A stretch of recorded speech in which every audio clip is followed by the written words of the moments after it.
بسم اللہ الرحمن الرحیم۔ السلام علیکم دوستو۔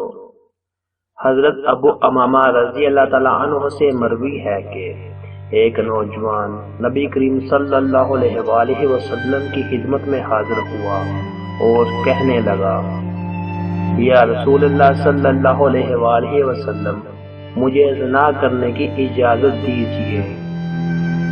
نوجوان کی یہ بات سن کر صحابہ اس کی طرف متوجہ ہوئے، اسے ڈانٹنے لگے اور اسے پیچھے ہٹانے لگے، لیکن نبی صلی اللہ علیہ وآلہ وسلم نے نوجوان سے فرمایا، میرے قریب آ جاؤ۔ وہ نبی صلی اللہ علیہ وآلہ وسلم کے قریب جا کر بیٹھ گیا۔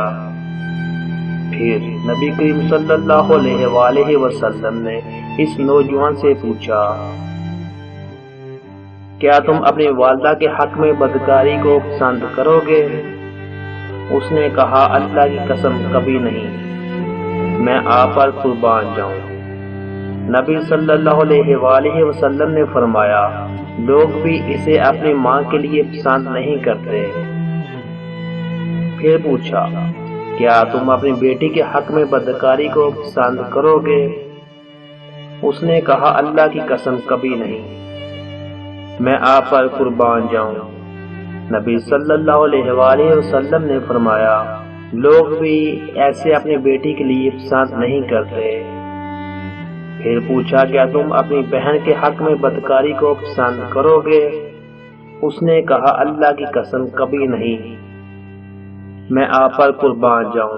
نبی صلی اللہ علیہ وآلہ وسلم نے فرمایا، لوگ بھی ایسے اپنی بہن کے لیے پسند نہیں کرتے۔ پھر پوچھا، کیا تم اپنے پھوپھی کے حق میں بدکاری کو پسند کرو گے؟ اس نے کہا، اللہ کی قسم کبھی نہیں، میں آپ پر قربان جاؤں۔ نبی صلی اللہ علیہ وآلہ وسلم نے فرمایا، لوگ بھی اسے اپنی پھوپھی کے لیے پسند نہیں کرتے۔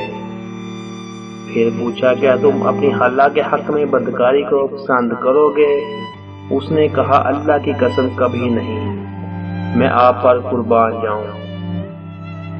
نبی صلی اللہ علیہ وآلہ وسلم نے فرمایا، لوگ بھی اسے اپنی خالہ کے لیے پسند نہیں کرتے۔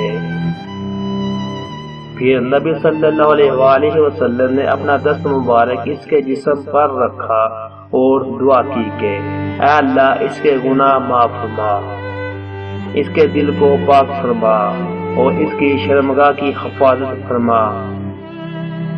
راوی کہتے ہیں کہ اس کے بعد اس نوجوان نے کبھی کسی کی طرف توجہ بھی نہیں کی۔